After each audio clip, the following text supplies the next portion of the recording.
মানে কষ্টে ভোগে। বুঝি, আমি বুঝি, কারণ আমরাও ভুগেছি এক সময়। হ্যাঁ, 8-10টা বিয়ের প্রস্তাব দিয়েছি, মানুষ গ্রহণ করে নাই।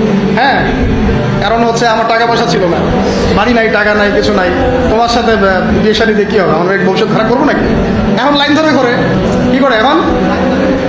ওই জন্য একদিন বলেছি আপনাদেরকে, মানুষের অবস্থানকেই পার্থক্য আছে, এটা সত্য কথা। আপনার অবস্থান যদি এখন ভালো হয় না, দেখবেন আপনার পিছনে মেয়ের বাপের অভাব নাই।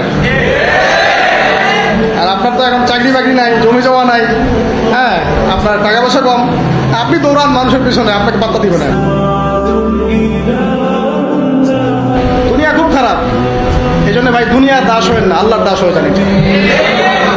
দুনিয়ার পিছনে ছোটেন না, আল্লাহ আপনাকে দুনিয়া পায়ের সামনে এনে দিবে ইনশাআল্লাহ। আপনি আল্লাহর হয়ে যান, দুনিয়া আল্লাহ পাক আপনাকে পায়ের সামনে এনে দিবে ইনশাআল্লাহ। তখন দুনিয়ার প্রতি আপনার মোহ কাজ করবে, সিরিয়াসলি বলছি, মোহ কাজ করবে।